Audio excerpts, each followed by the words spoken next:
श्री परमात्मने नमः।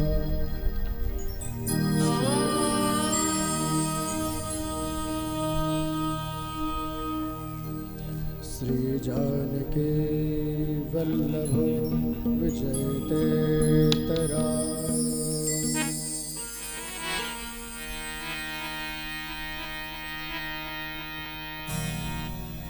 श्री राम कथा रस रसिक प्रभु शंभुनाथ हनुमान।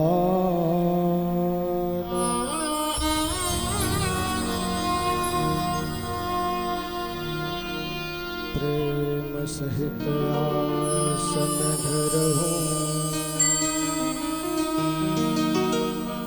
सुनहु कथा करूँगा। सिया रामचंद्र भगवान के जय। श्री सीतानाथ समारंभा श्री रामानंदार्य मध्यमा।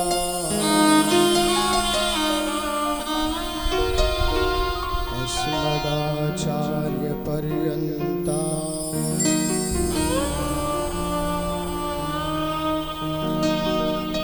वंदे श्री गुरु परंपरा।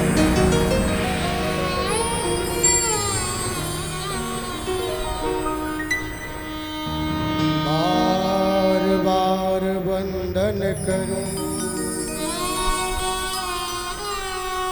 सद्गुरुदेव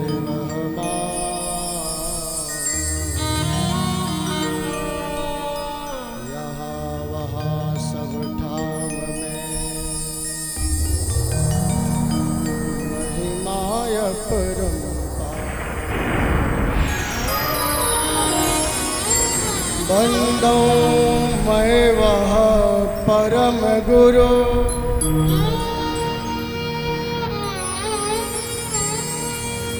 जिन यह ज्ञान पसार।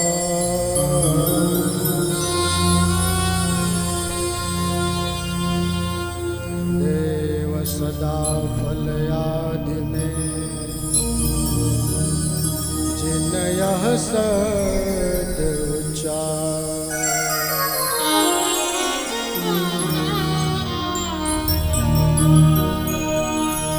भक्ति आपने दीजिए निरत निरंतर नाम। भ्रमय अभिमान नया वही प्रेमय चल निष्काम।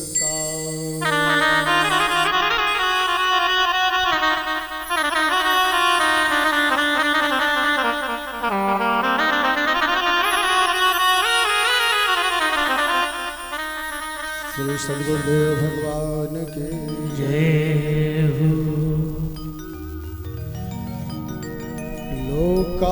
लोकाभिरामं रणरंगधीरं राजीवनेत्रं रघुवंशनाथं। लोकाभिरामं रणरंगधीरो राजीवनेत्रो रघुवंशनाथं। कारुण्यरूपा करुणाकरन्दं। ओ कारुण्यरूपं करुणाकरन्दं। श्रीरामचन्द्रं शरणं प्रपद्ये। श्रीरामदूतं शरणं प्रपद्ये। कर्पूरगौरं करुणाकारं। कर्पूरगौरं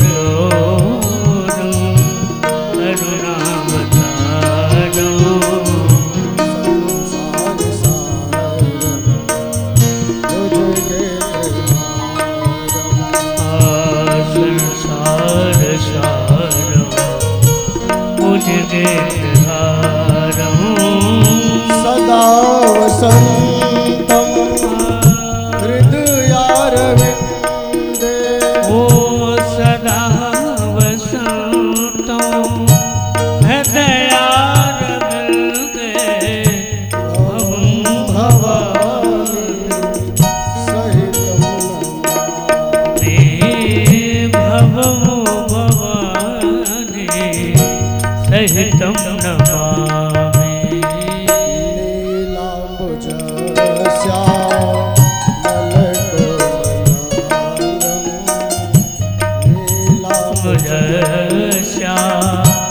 मलकोमलांगं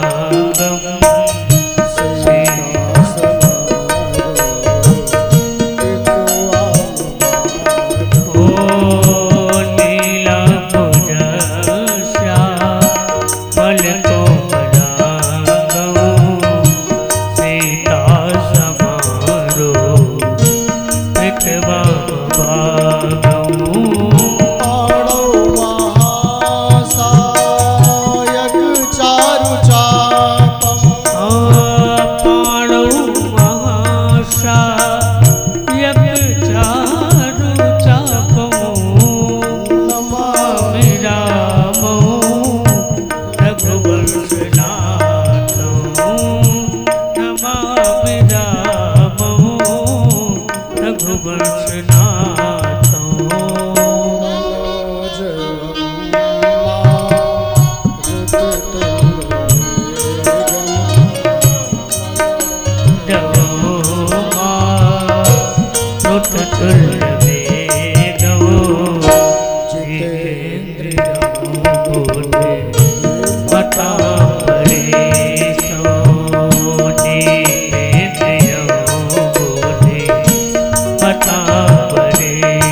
द्रवहु सदशरथ अजिर विहारी जय विधिनाथ होई हित मोरा करहु सुवेगी दास मैं तोरा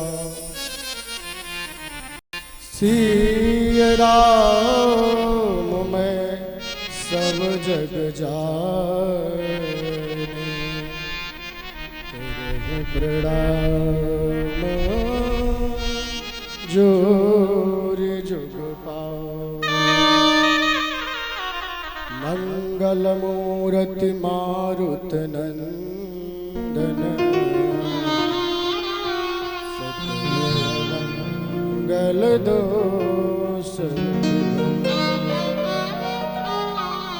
पवन तनय संतन हितकारी हृदय विराजत अवध विहारी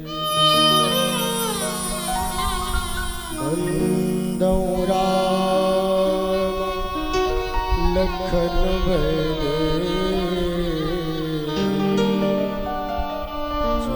तुलसी के परम जय विधि नाथ होय हित मोरा करहु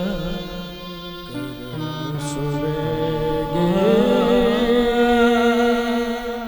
दास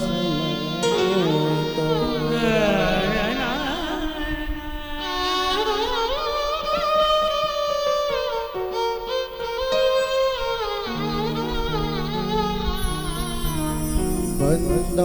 सिय प्रिय प्राण प्रिय सुषमा शील निधान भरत शत्रुघ्न जन सुखद रामानुज हनुमान।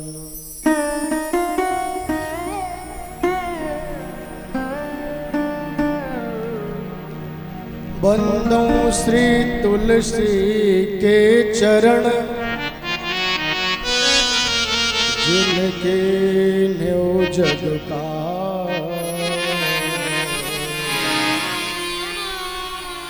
कल समुद्र गुणत लख्यो प्रकट्यो सत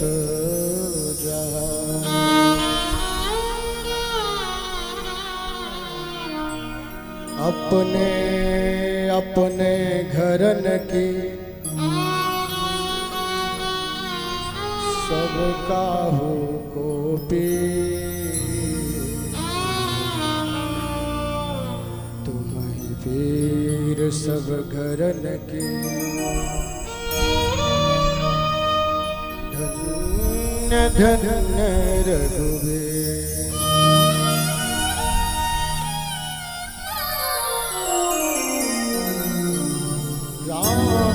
नगरिया राम की बसे सरयू के तीर राज महाराज की चौकी हनुमत वीर।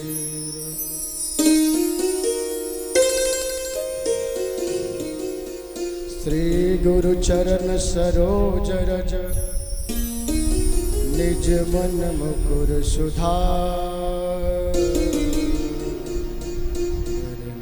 रघुबर विमल जस जोदायक फल चार। सियावर रामचंद्र भगवान के जय। उमापति महादेव की जय। पवन सुत हनुमान की जय। पूज्यपाद गोस्वामी तुलसीदास जी महाराज की जय। बाबा गोपाल दास जी महाराज की जय। नमः पार्वती पतये हर हर महादेव शंभो।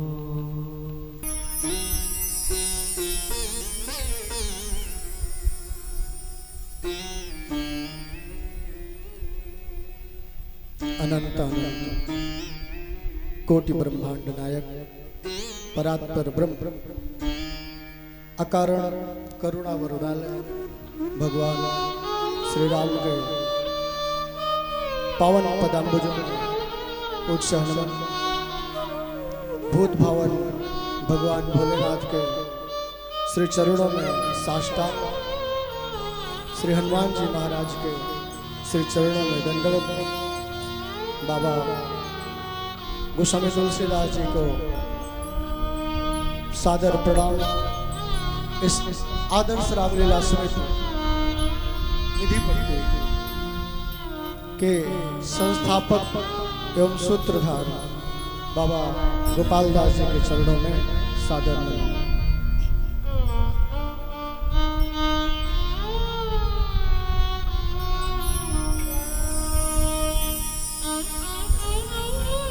हम सभी का परम सौभाग्य है जो आज इस गांव निधि पट्टी जो हमारा स्वयं का निज गांव है, आज अपने स्वयं के गांव में भगवान श्री राम के कथानक जो रामलीला के रूप में यहाँ मंचित होता है, उसके समापन के अवसर पर आप सभी का प्रेम आशीर्वाद स्नेह हमको प्राप्त हो रहा है। इस स्थान पर उपस्थित हमारे रामलीला समिति के आदरणीय अध्यक्ष महोदय श्री माता फेर मिश्र जी चाचा,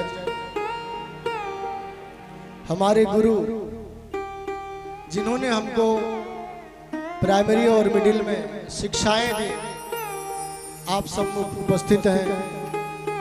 तो प्रथम मैं आपके चरणों में प्रणाम करता हूं। आदरणीय श्रीमान श्री अनंत मिश्र जी, पंडित श्री लालचंद मिश्र जी,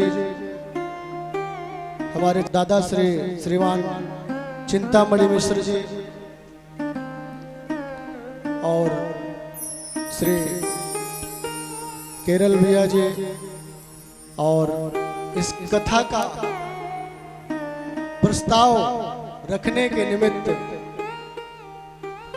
जो एक सूत्र का कार्य किए, जो व्यस्ततम समय जिनके पास रहता है, दिल्ली में आप अपना बिजनेस कर रहे हैं, फिर भी आपने स्नेह दिया, प्रेम दिया। आदरणीय श्री सदानंद भैया जी, लल्लू भैया और अवधेश भैया, जो भी यहाँ उपस्थित हैं, सभी ग्रामवासियों को मैं सादर प्रणाम करता हूँ।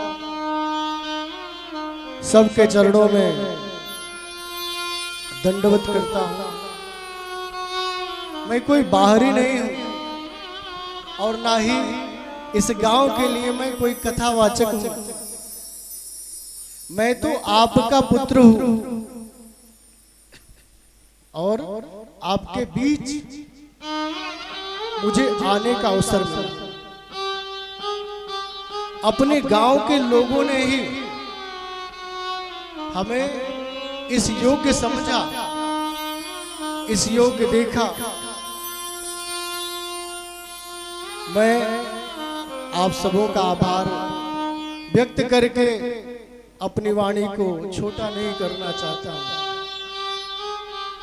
कोई भी बच्चा घर से ही कोई भी कार्य प्रारंभ करता है, सिर्फ घर से। चोरी सीखता है तो घर से, कोई अच्छा कार्य करता है तो घर से। घर के लोग जब तक सहयोग नहीं करें, कोई आगे नहीं बढ़ सकता। और जिसके घर के स्वजन ही सहयोगी हो, उसको दुनिया में कोई रोक भी नहीं सकता आगे बढ़ने से। राम और रावण का जब युद्ध हुआ, राम जी ने लक्ष्मण को भेजा कि जाओ रावण से कुछ शिक्षा ले लो, क्योंकि उसका अंतिम समय है। कुछ शिक्षा लेके आ जाओ लक्ष्मण। रावण ने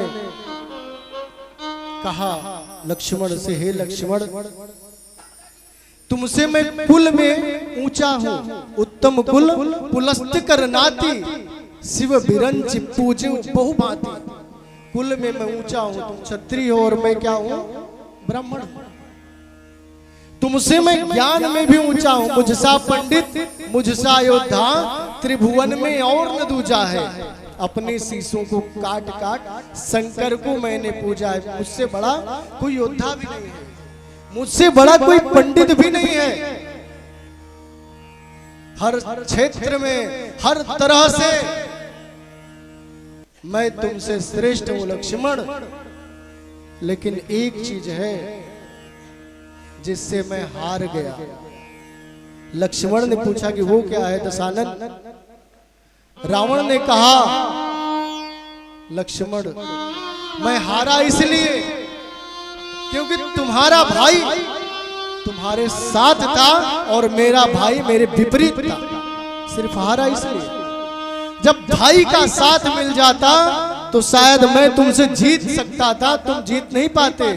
मेरा भाई मुझे हरा दिया और तुम जीते इसलिए क्योंकि तुम जितने भाई हो सब क्या हो? संगठित हो। तो कोई भी व्यक्ति आगे तभी बढ़ता है जब उसके घर के लोग, उसके परिवार के लोग उसका सहयोग करते हैं। इस गांव में मेरी पहली कथा है, और पहली कथा ही नहीं, ये मेरे जीवन का प्रारंभ है। ये मेरे जीवन का प्रारंभ है, और मुझे इतनी प्रसन्नता हो रही है, उतनी प्रसन्नता मैं विदेश में जाकर के भी नहीं पाया। मैं आप सबों के आशीर्वाद से सिंगापुर, इंडोनेशिया, मलेशिया, कई देशों में गया, कई देशों में गया। वहां हमारे बहुत सारे कार्यक्रम योग के, अध्यात्म के हुए, प्रवचन के हुए, यज्ञ के हुए। बहुत सारे लोगों ने प्रस्ताव भी दिया कि आप यहीं रुक जाइए। सिंगापुर सबसे सुंदर कंट्री है। वहां के लोगों ने प्रस्ताव दिया हमारे गुरुदेव भगवान को, इनको यहीं रोक दीजिए, पूरी व्यवस्था कर देंगे, फैमिली की भी यहीं रखिए। गुरुदेव ने हमसे पूछा, रहना चाहते हैं? मैंने कहा नहीं गुरुदेव। क्यों? क्योंकि मुझे भारत से अच्छा कहीं लगता ही नहीं है। मैंने यही शब्द कहा।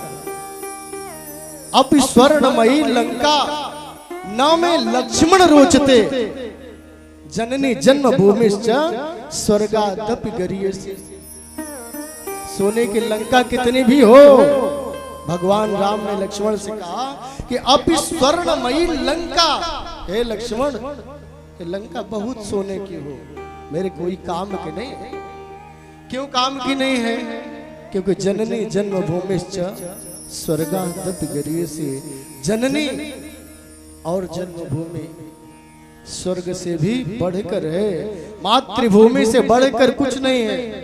वास्तव में मैं बनारस रहता हूं, आने का अवसर नहीं मिलता है, पेट का सवाल है, कार्य करना पड़ता है। नहीं कार्य करेंगे तो खाएंगे क्या, बच्चे हैं, परिवार है।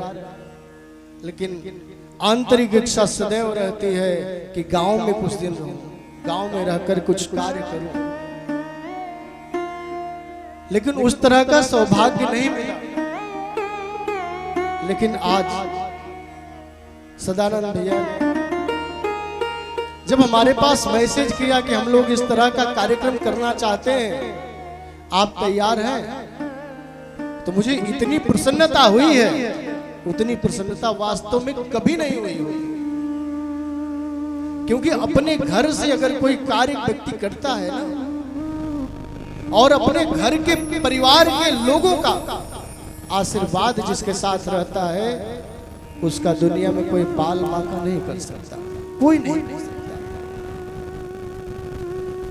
आप उदाहरण ले लीजिए, रामचरितमानस के रचयिता गोस्वामी तुलसीदास जी, बचपन में जब पैदा हुए गांव के लोगों ने उनको निकाल दिया था, यह कहकर कि ये कोई राक्षस है। पिता ने भी त्याग कर दिया, परिवार ने भी त्याग कर दिया। अयोध्या आए, काशी आए, शिक्षार्जन किए, और शिक्षार्जन करने के बाद जब अध्ययन कर लिए तो अपने गांव गए। 27 वर्ष के हो गए तब वो अपने गांव गए।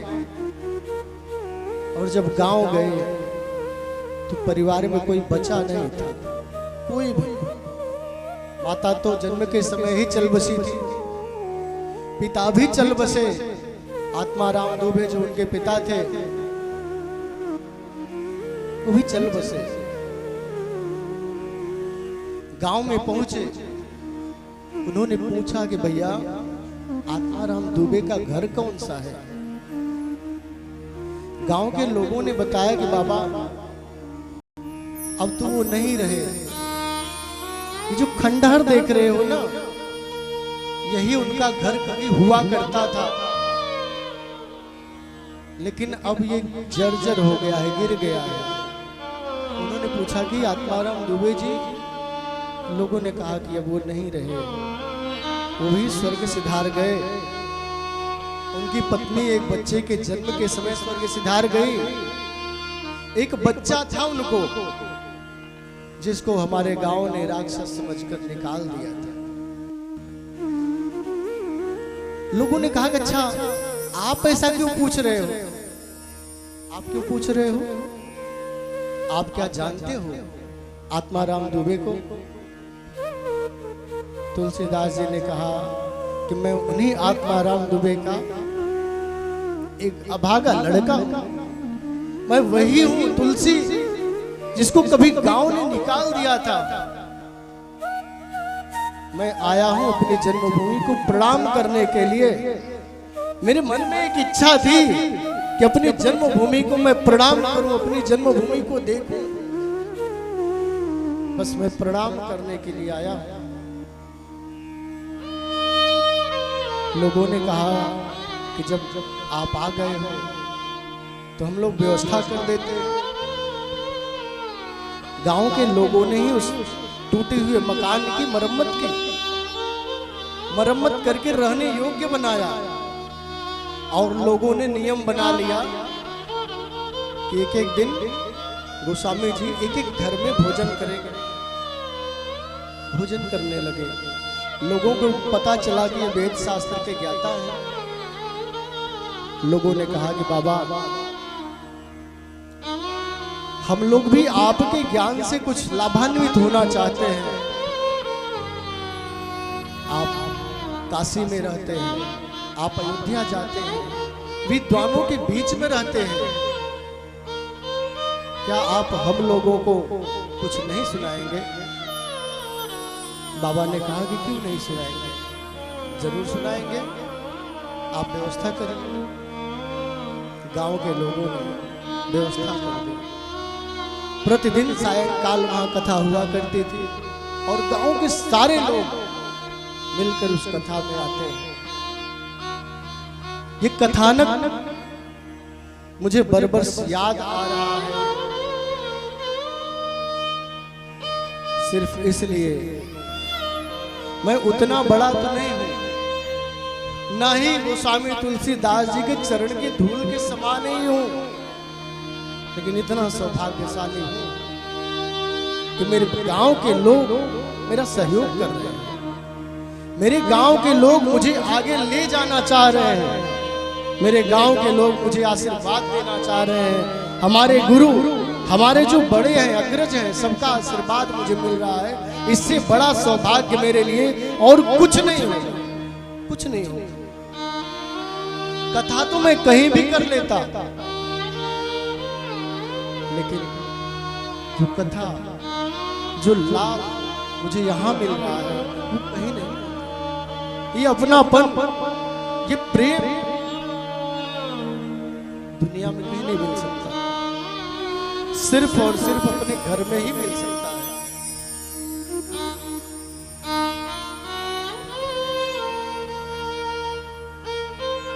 आप सभी जानते हैं बचपन से ही मुझे इच्छा थी अध्यात्म में जाने की। मैंने संन्यास लेने के लिए घर भी छोड़ा था। 2-3 दिन तक काशी में जाकर रहे थे। रात्रि में 1 बजे घर का परित्याग किए थे। बहुत सारे लोग जानते होंगे, सन 98 की बात है। तब मैं 9th में पढ़ रहा था, 9वीं कक्षा में पढ़ रहा था। रात्रि में पत्र लिख करके चला गया संन्यास लेने के लिए, यही सोच करके कि मुझे भगवान का दर्शन मिलेगा काशी में। काशी में जाने के बाद भी संतुष्टि नहीं, और संतुष्टि नहीं मिले तो मुझे फिर से वापस आना पड़ा। और वापस आया। 1 साल तक अंदर में नास्तिकता सी बस गई, लगा कि भगवान है ही नहीं, ईश्वर है ही नहीं, ऐसी भावना आने लगी। फिर 99 में 99 में 24 मई को हमारे गांव में सत्संग हुआ आदरणीय पंडित श्री लालचंद मिश्र जी के द्वारा। उसमें भी हमारे गांव के लोगों ने हमको कहा कि जाओ वहां सत्संग में, हो सकता वहां कल्याण हो जाए। कुछ लोगों ने सजेशन दिया और सत्संग में गया, सत्संग की बातों को सुना और उस साधना से मैं जुड़ा। साधना सीखने के बाद मेरा जीवन परिवर्तित हो गया।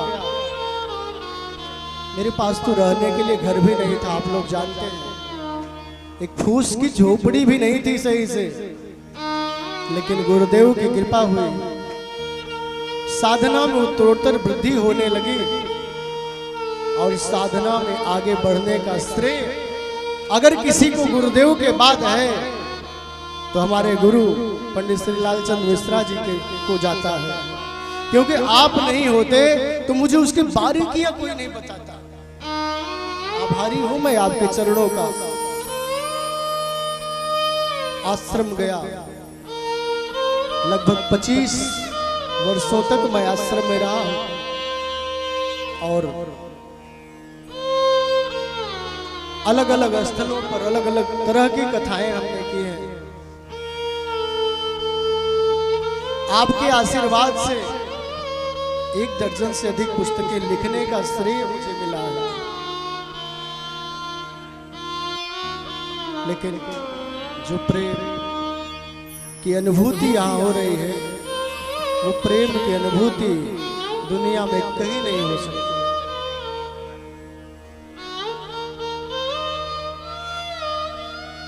दो तीन दिन से ही, परसों से ही हम आए, यहाँ की प्लानिंग चल रही है। भगवान की कृपा, कभी बारिश होती थी, कभी छांव होता था।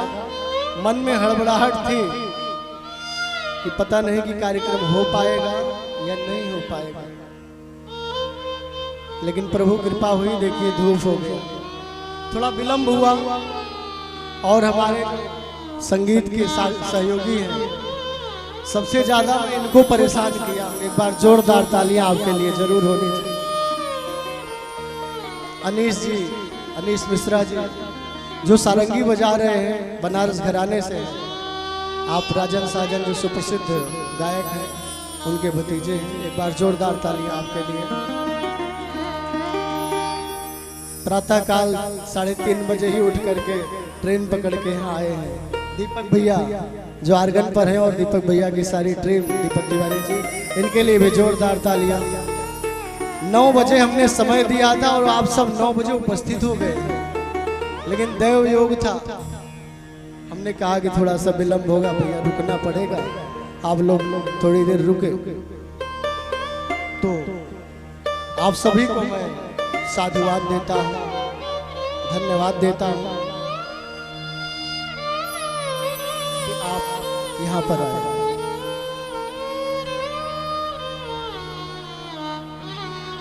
एक दिवसीय कार्यक्रम है और एक दिवस में भी समय तो थोड़ा ही बचा है।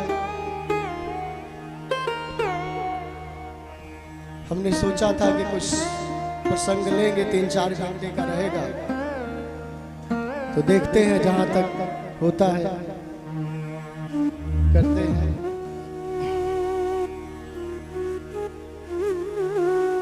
रामायण क्या है? रामस्य अयनम इति रामायण।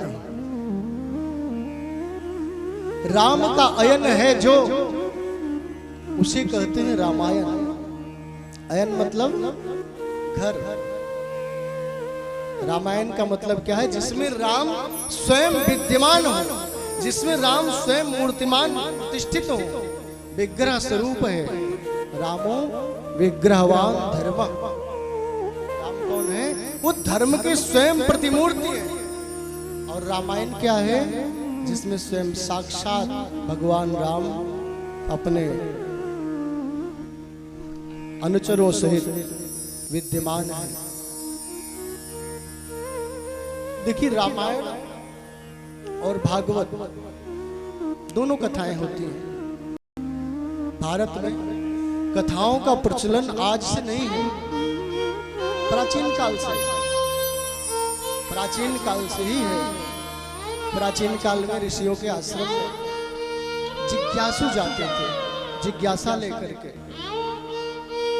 अपनी जिज्ञासा व्यक्त करते थे और उस जिज्ञासा का समाधान प्राप्त करते थे। प्रश्न मैंने नहीं कहा, मैंने जिज्ञासा कहा है, ध्यान देंगे। प्रश्न और जिज्ञासा में अंतर है। प्रश्न वो करता है जो ज्ञानी होता है। जैसे हमारे गुरु हमसे प्रश्न करते हैं, गुरु हमसे प्रश्न करते हैं कि बेटा इस प्रश्न का उत्तर बताओ। हम स्कूलों में प्रश्न पत्र आता है, प्रश्न मिलते हैं और उसका उत्तर देते हैं, और जो प्रश्न पत्र बना रहा है उसका उत्तर भी उसको मालूम रहता है। लेकिन जिज्ञासा में उत्तर का अभाव रहता है। जिज्ञासा में पूर्णता नहीं रहती, उसमें उत्तर नहीं रहता है। उसमें तो सिर्फ और सिर्फ अपनी जिज्ञासा होती है। ये सोच करके जिज्ञासाएं की जाती हैं कि हमें हमारे जो अंदर में प्रश्न उठ रहे हैं उसका समाधान मिल जाएगा। तो प्राचीन काल में भी ऋषि आश्रमों में लोग जाते थे, अपने प्रश्नों को करते थे और उसका सही समाधान प्राप्त करते थे। आप उपनिषद काल देख लीजिए, उपनिषद काल से ही किम कारणम ब्रह्म कुतः स्म जाता जीवामकेन कुछ संप्रतिष्ठा अधिष्ठिता केन सुखे तरेषु वर्तामहे ब्रह्मविदो व्यवस्था। प्राचीन काल में भी ऋषि कुमारों ने ऋषि श्वेताश्व के पास जाकर प्रश्न किया कि किम कारणम ब्रह्म, हे महर्षि इस संसार का कारण ब्रह्म कौन है? कुतः स्म जाता, हम कहां से आए हैं? हम कहां से आए? ये हमारा देश तो है नहीं, ये हमारा घर तो है नहीं। हम आए दिन देखते हैं हमारे जो पूर्वज हैं, पिता माता दादा परदादा बीच में ही छोड़ के चले जाते हैं। आखिर जाते कहां? कुतः स्म जाता जीवाम केन कुछ संप्रतिष्ठा, हमको जीवित कौन किए इस संसार में? कुछ संप्रतिष्ठा। हम चाहते हैं कि शरीर में स्थिर रहे, 100 वर्षों तक बने रहे, 150 वर्षों तक, 200 वर्षों तक बने रहे, लेकिन बीच में ही निकल जाना पड़ता है। और कभी कभी इच्छा होती है, कभी कभी मन में भावना होती है कि हम ना जाएं। कभी कभी ये भी भावना होती है कि हम न जाएं। क्यों? क्योंकि अभी बेटे की शादी करनी है, अभी पोते का मुंह देखना है, अभी बेटी की शादी करनी है, बेटे को इंजीनियर डॉक्टर बनाना है। मन में भावना रहती है, इच्छाएं सदैव रहती है ना। इक्षति सती सहस्रम सहस्री लक्ष्मी हते लक्ष्माधिपस्तथा राज्यम राजस्था स्वर्ग में होते। इच्छाओं का कभी नाश नहीं होता, इच्छाएं कभी खत्म ही नहीं होती, इच्छाएं सदैव रहती हैं। लेकिन क्या हम रह पाते हैं? नहीं रह पाते। चाह करके भी हम 1 मिनट भी शरीर में स्थिर नहीं रह पाते हैं। जब उस ईश्वर की इच्छा होती है ना, जिस दिन हमारी आयु खत्म होनी है ना, वो हो ही जाना है। हम बहुत विश्वास कर लें, ये कर लेंगे तो हमें कुछ दिनों का और मोहलत मिल जाएगा, वो कर लेंगे तो हम 2-4 महीने और चल लेंगे। नहीं, जिस दिन जाना है जाना ही होगा। भगवान राम जैसा पुत्र जिनका हो, ऐसे महाराज दशरथ क्या हुआ? पुत्र पुत्र करते करते स्वर्ग से धार गए। अभिमन्यु जिसके मामा श्री कृष्ण पूरे महाभारत के रचयिता, उनके रहते हुए भी निशस्त्र करके लोगों ने उसे स्वर्गारोहण करा दिया। तो हम आप चाहते हैं कि संसार में बने रहें, तो ये संभव नहीं है। जाना तो सबको पड़ेगा, जाना पड़ेगा, इसमें कोई दो राय नहीं है। आया है सो जाएगा, राजा रंग फकीर, एक सिंहासन चढ़ चले और एक बंधे जंजीर। जो भी आया है उसको जाना है। एक सिंहासन पे चढ़ के जाता है, जैसे प्रहलाद ध्रुव जो भक्त हैं, भगवान के जो भक्त हैं, उनको परम गति मिली। और एक बंधेव जंजीर और बहुत सारे संसार में फंस के रह गए। तो जिज्ञासाओं का कभी अभाव नहीं होना चाहिए। ज्ञातुम इच्छा इति जिज्ञासा। जिज्ञासा का मतलब ही है कुछ प्राप्त करने की, कुछ जानने की इच्छा। जैसे हम कहते हैं पातुम इच्छा इति पिपासा, कुछ प्राप्त करने की इच्छा होती है, उसे क्या कहते हैं? पिपासा, ज्ञान पिपासा। ज्ञान की पिपासा, जानने की पिपासा। उसी तरह से ज्ञातुम इच्छा इति जिज्ञासा, कुछ जानने की इच्छा जब हो उसे क्या कहेंगे? जिज्ञासा कहते हैं। और जिज्ञासाओं का कभी अभाव भी नहीं होना चाहिए। जब हम रामचरितमानस देखते हैं तो रामचरितमानस में गोस्वामी जी ने 4 घाट वर्णित किए हैं। कितने? 4 घाट। मानस में 4 घाट हैं और उस चारों घाटों का अपना अपना महत्व है। एक घाट पर जैसे हम तालाब देख ले, तालाब के 4 कोने होते हैं, 4 तरफ से तालाब रहता है और चारों घाट पर एक एक वक्ता और एक एक श्रोता बैठे। वक्ता कितने हैं? एक। और श्रोता कितने हैं? एक। यहाँ तो आप सभी बहुत सारे लोग हैं, लेकिन मानस जी में 4 वक्ता हैं पूरे मानस में और 4 ही श्रोता हैं। पहला जो घाट है, उस पहले घाट पर स्वयं गोस्वामी तुलसीदास जी महाराज बैठे हुए हैं। तुलसीदास भगवान जिन्होंने मानस जी की रचना की। दूसरा घाट, दूसरे घाट पर भरद्वाज जी और याज्ञवल्क्य जी बैठे हुए हैं। पहले घाट पे गोस्वामी जी 80 घाट पर बनारस में बैठे हुए हैं। और उन्होंने जब रचना की मानस की तो उन्होंने किसी को नहीं सुनाया, गंगा जी के किनारे लेकर बैठ गए। कोई श्रोता नहीं, गंगा जी के किनारे लेकर के बैठ गए और गंगा मैया को प्रणाम किए कि हे मैया, ये पहली कथा मैं आपको ही सुनाने जा रहा हूं। बाबा विश्वनाथ को प्रणाम किए कि हे विश्वनाथ भगवान, ये आपकी ही कृपा से कथा लिखा हूं। रच महेश निज मानस राखा। भगवान भोलेनाथ ने ही तो गोस्वामी तुलसीदास जी को प्रेरणा दी थी मानस लिखने की। गोस्वामी तुलसीदास जी मानस लिखते थे और उनके मन में प्रेरणा हुई कि मानस लिखना चाहिए। और मानस लिख रहे थे किस भाषा में? संस्कृत में।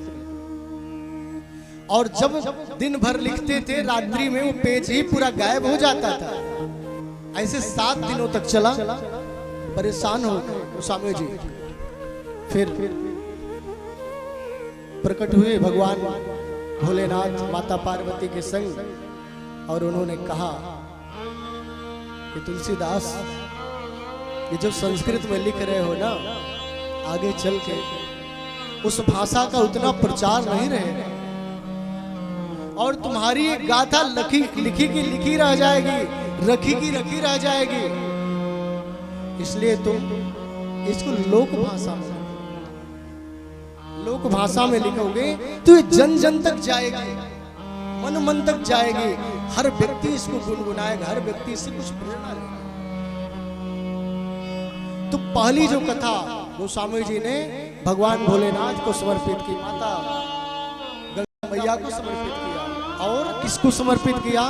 अपने निज मन को, अपने स्वयं के मन को उन्होंने समझाया कि ये मानस हमारे मन में जो भगवान भोलेनाथ ने रखा है, ये तो मैं सिर्फ तुलसी को कवि बना के उन्होंने प्रकट कर दिया। ये मेरी रचना थोड़ी ना है, ये तो स्वयं भोलेनाथ की रचना है ना। भगवान भोलेनाथ स्वयं इस मानस में विद्यमान है, स्वयं वो हमसे लिखवा रहे हैं और मैं लिख रहा हूं। कभी कभी होता है जब कोई प्रेरणा होती है ना, आपकी कलम चलती रहती है, आपको समझ में ही नहीं आता हम लिख क्या रहे हैं, समझ में ही नहीं आता है। जब मैं यज्ञ पर पहला यज्ञ की पुस्तक लिख रहा था, मेरे साथ ऐसी कुछ घटनाएं हुई थी। मैं रात्रि में, दिन में अध्ययन करता था, रात्रि में लिखता था। हमारे गुरुदेव भगवान के आदेश से संस्थान में कोई यज्ञ की बुक नहीं थी, उन्होंने कहा कि तुम लिख दो। मैं हाई स्कूल करके गया था, छोटा बच्चा था, अब पता नहीं उनके अंदर क्या प्रेरणा आई, बोले कि लिख दो। मैं रात में लिखता था और कभी कभी नींद आ जाती थी, हमको पता ही नहीं चलता था। और सुबह जब आधा घंटे 1 घंटे बाद देखता था 2-4 पेज लिखा हुआ, वो प्रेरणा थी। जब पुस्तक छपी,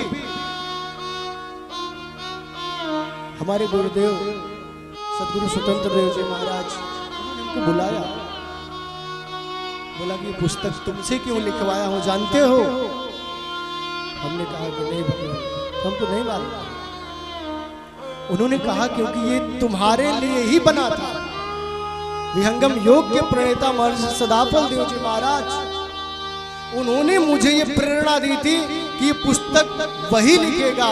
हमसे कई लोगों ने परामर्श दिया था कि आदेश दे दीजिए गुरुदेव, मैं यज्ञ की पुस्तक लिखना चाह रहा हूँ, लेकिन ये तुमसे लिखवाना था ना। मैंने कहा स्वामी जी मैं तो बच्चा। उन्होंने कहा कि शरीर का मतलब नहीं होता, आत्मा का मतलब होता है किससे क्या कार्य करना है। मैं यहाँ अपनी बड़ाई नहीं करने आया हूँ, ना करना ही चाहता हूँ। एक प्रेरणा, मैं सिर्फ कथानक का मतलब था कि जब दैव योग होता है, जब ईश्वर की कृपा होती है, बरबस हाथ चलने लगता है और हाथ रुकने का नाम ही नहीं लेता। वो स्वामी तुलसीदास जी को प्रेरणा भगवान भोलेनाथ को, और वो स्वतः लिखने लगे और जो भगवान शंकर लिखवाए पूरा लिख दिया। और जब लिख भये तो उन्होंने बाबा विश्वनाथ को समर्पित कर दिया। आप सभी जानते हैं, लोगों ने विरोध भी किया कि नहीं, हमारी जो भाषा है देव भाषा संस्कृत है, जो संस्कृत नहीं जानता वो पंडित ही नहीं है। तो कैसे गोस्वामी जी ने लोक भाषा में लिखा, फिर विवाद चला, उसमें बहुत ज्यादा कथानक में नहीं जाऊंगा। मानस जी को रखा गया वेद पुराण उपनिषद सबके नीचे, रात्रि में दरवाजा बंद कर दिया गया विश्वनाथ भगवान का। और सुबह जब लोगों ने कपाट खोला तो मानस जी को सबसे ऊपर रखा गया था और उसमें लिखा हुआ था सत्यम शिवम सुंदरम। भगवान भोलेनाथ ने स्वयं का हस्ताक्षर किया कि श्रेष्ठ ग्रंथ है, सत्य ग्रंथ है, सुंदर ग्रंथ है। उनको प्रेरणा हुई। तो पहले घाट पर गोस्वामी तुलसीदास जी बैठे हैं और वो कथा की महिमा कह रहे हैं। दूसरे घाट पर कौन बैठे हैं? भरद्वाज ऋषि और याज्ञवल्क ऋषि। प्रयाग में याज्ञवल्क और भरद्वाज संवाद है, आप मानस जी पढ़ेंगे तो। और याज्ञवल्क जी से भरद्वाज ऋषि विनय पूर्वक प्रश्न करते हैं। तीसरा घाट, तीसरे घाट में स्वयं भूत भावन भगवान भोलेनाथ विद्यमान है और माता पार्वती उनसे प्रश्न जिज्ञासा करती है। और जैसा कि हम लोग हमारे रामलीला में भी प्रारंभ यहीं से करते हैं, भगवान भोलेनाथ और माता पार्वती की जिज्ञासा से। और चौथा जो घाट है वो घाट है नीलगिरी पर्वत। नीलगिरी पर्वत कागभूषुंडी जी, जो राम कथा के सबसे अच्छे वक्ता थे, और उसके श्रोता कौन थे? गरुड़ जी थे। गरुड़ जी को एक बार संशय हो गया। संशय क्या हुआ? जब भगवान राम नागपाश में बंध गए तब उन्हें ही बुलाया गया था नागपाश काटने के। उनके मन में संशय हुआ कि जो भगवान चराचर ब्रह्मांड के नायक है वो कहीं नागपाश में बन सकते हैं? जब संशय हुआ तब वो गए प्रश्न करने नारद जी से। नारद जी ने कहा इसका उत्तर मुझे नहीं है मालूम है। हे गरुड़ जी, आप इसके लिए मेरे पिता ब्रह्मा जी के पास जाइए, वो बताएंगे। ब्रह्मा जी के पास गए, बोले भगवान आप बताइए। ब्रह्मा जी ने कहा कि जितना बड़ा रोग होता है डॉक्टर भी उतना ही बड़ा होना चाहिए। छोटा मोटा बुखार हो जाता है तो हम लोग संडिला में जा करके दवा ले लेते हैं, नॉर्मल डॉक्टर से दवा ले लेते हैं। जब कोई बड़ा रोग हो जाता है तो कहाँ जाते हैं? प्रतापगढ़ जाते हैं। प्रतापगढ़ के भी डॉक्टर जब जवाब देते हैं तो कहाँ जाते हैं? स्वरूप रानी जाते हैं। वहां के भी डॉक्टर जवाब देते हैं तो कहाँ जाते हैं? पीजीआई जाएंगे, बीएचयू जाएंगे या दिल्ली में एम्स में जाएंगे। जितना बड़ा रोग होता जाता है स्पेशलिस्ट उतने ही बड़े होते जाते हैं। ब्रह्मा जी ने कहा कि हे गरुड़ जी, आपके रोग की दवा मेरे पास नहीं है। तो बोले कि तब किसके पास है, आप ही बता दीजिए। बोले इसके स्पेशलिस्ट सिर्फ एक ही है, वो है देवाधिदेव महादेव शंकर, भगवान शंकर, उनके पास जाइए। क्योंकि ये माया, जिस माया में आप ग्रसित है ना, ये माया मुझे भी नचाती है। मैं भी कई बार इसमें बजा, उस माया से निकलने का रास्ता मुझे नहीं मालूम है गरुड़ जी। आप भगवान शंकर के पास जाइए। अब वो शंकर के पास गए, जा ही रहे थे भगवान शंकर के पास कि रास्ते में भगवान शंकर मिल गए। और भगवान शंकर मिले, तुरंत चरणों में गिर गए। गरुड़ जी त्राहिमाम प्रभु मेरी रक्षा करिए। शंकर जी ने कहा कि क्या हुआ? उन्होंने कहा कि भगवान मैं नैकट्य दोष से ग्रसित हो गया हूं। नैकट्य दोष, निकटता रूपी दोष। कभी कभी हम जिन महापुरुष के साथ रहते हैं उनके अच्छाइयों के साथ कुछ कुछ एक तो बुराई दिखने लगती है बहुत समीप रहने पर, तब उसको हम ऊपर कर दिए और उनके अच्छाइयों को नीचे कर दिए। भगवान राम की अच्छाइयों को न देख करके गरुड़ जी उनकी बुराई को देखेगी। तो भगवान कैसा जो नागपाश को नहीं काट पा रहा है। उन्होंने ये नहीं सोचा कि ये तो मर्यादाओं में बंधे हुए हैं ना, मर्यादाओं के वशीभूत होकर आए, मर्यादाओं का कभी उल्लंघन नहीं किया, तो मर्यादाओं का हनन कहां से करेंगे? उससे नैकट्य रूप जो है दोष से ग्रसित हो गए। भगवान शंकर से कहा कि प्रभु मैं माया में ग्रसित हो गया हूं, माया ने मुझे जकड़ लिया है, आप उपाय बताइए कैसे ठीक होगा? भगवान ने कहा गरुड़ जी आए तो तुम अच्छे जगह हो, लेकिन गलत समय पर आए हो। गलत समय पर आए हो क्योंकि अभी तो मैं जा रहा हूं।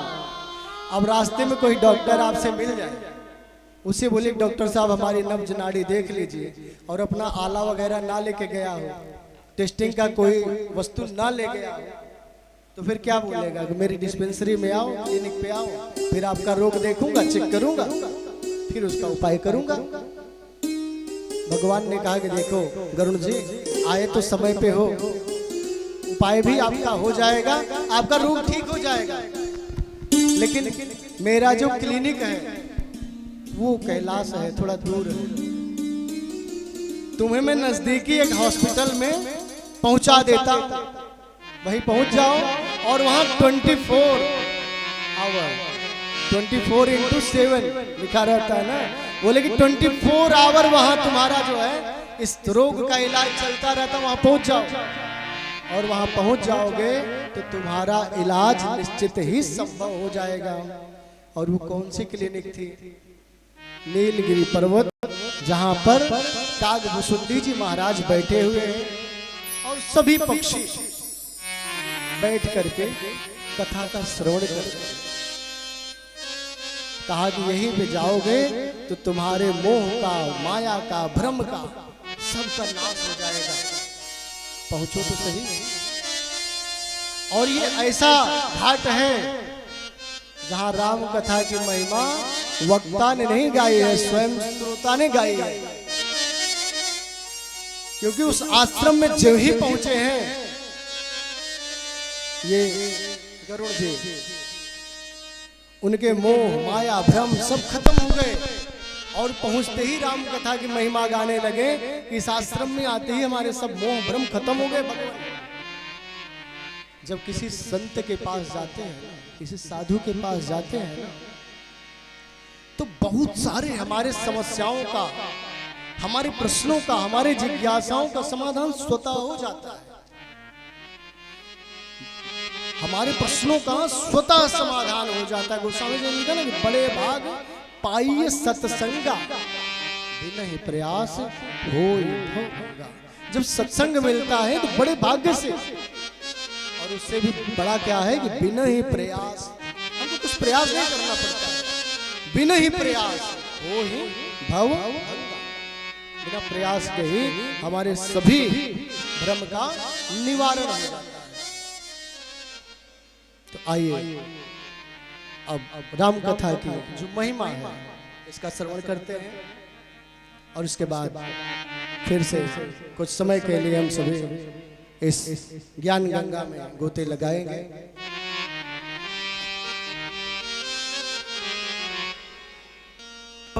जिसे समझ कर मिट जाती है, जिसे समझ कर मिट जाती है, सौ जन्म जन्म की व्यथा तुझे जय राम कथा, जय श्री राम कथा।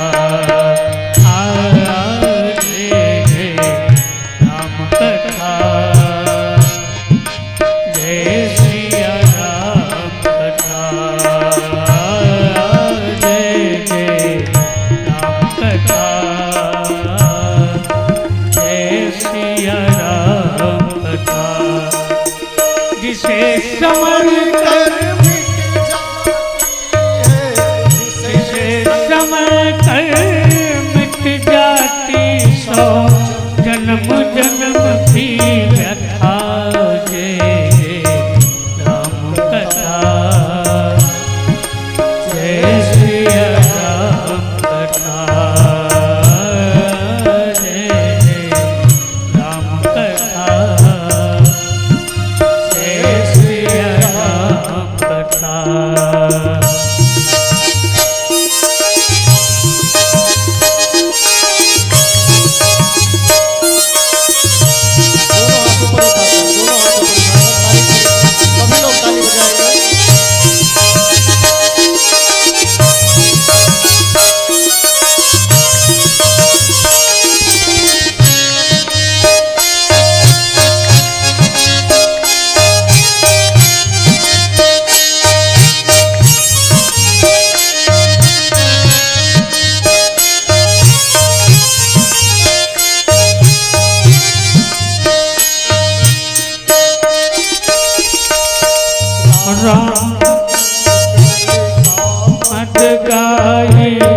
सुजन सजीवन मोर सुहाई, राम कथा कलि आवत गाई।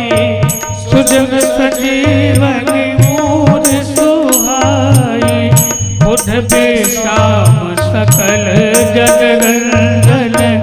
राम कथा कलि कलुष विभंजने, राम कथा कलि कलुष विभंजन। तेरा परमारथ बन जावे, तेरा परमारथ बन जाए। श्री नारद कर यथा हो जय जय राम कथा, जय श्री राम कथा, ओ जय जय राम कथा, जय श्री राम कथा। जिसे समझ कर मिट जाती है, जिसे समझ कर मिट जाती सौ जन्म जन्म की व्यथा। तो जय जय राम कथा, जय श्री राम कथा। ओ जय जय राम कथा, जय श्री राम कथा।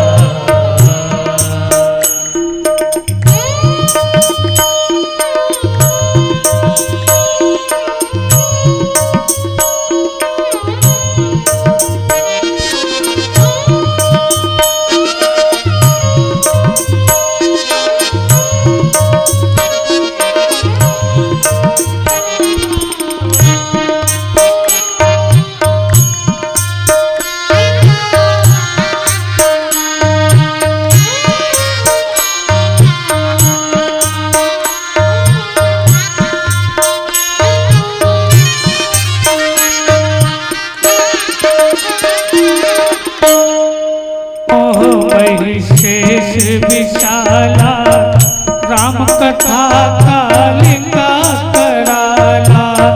महामोह महिषेश विशाला राम कथा कालिका कराला।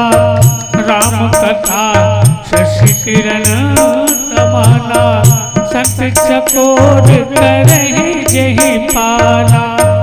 राम कथा शशि किरण समाना, संत चकोर करे जहि पाना। सुन कर तू भी पी कर तू भी अमर हो जावे। पी कर तू भी अमर हो जाए। श्री हनुमंत यथा हो जय जय राम कथा, जय श्री राम कथा। ओ जय जय राम कथा, जय श्री राम कथा।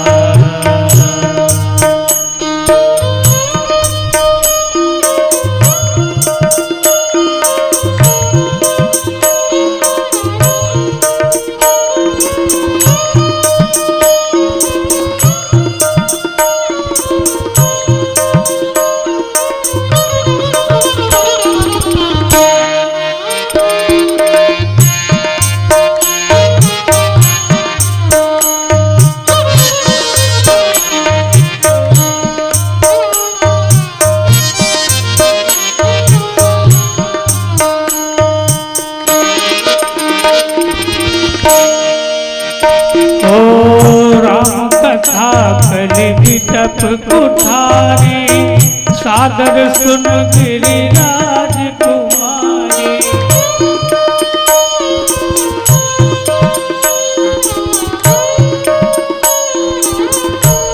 ओ राम कथा कली बिटप कुठारी सादर सुन गिरिराज कुमारी।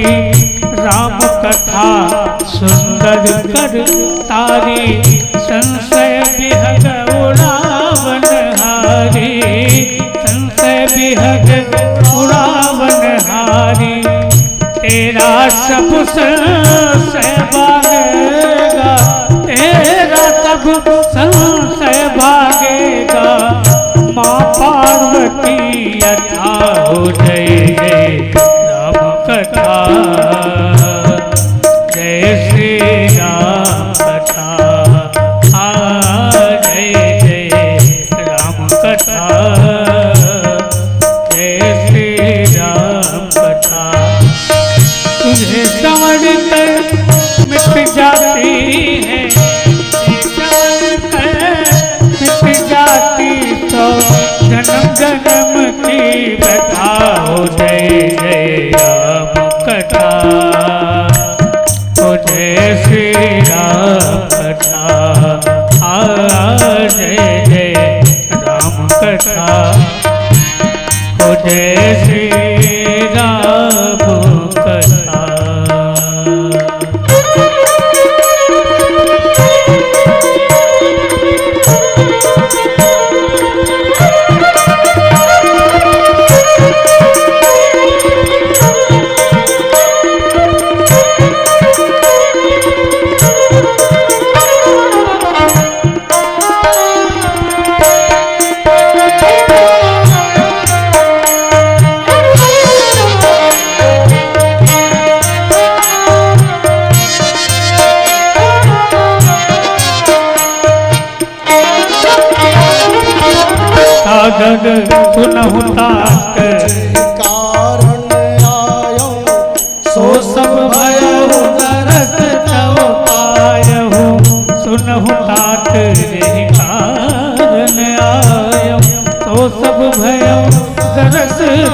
पायहूँ देखी पवन पावन तब आसब गयो समोह संशय नाना भ्रम।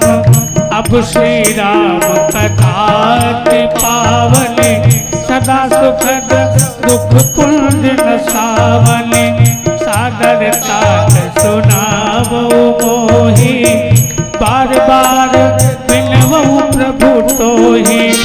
जिसे समझ कर मिट जाती है, जिसे समझ कर मिट जाती है, जिसे समझ कर मिट जाती तो जन्म जन्म की व्यथा। तो जय जय राम कथा, जय श्री राम कथा, ओ जय जय राम कथा, जय श्री राम कथा,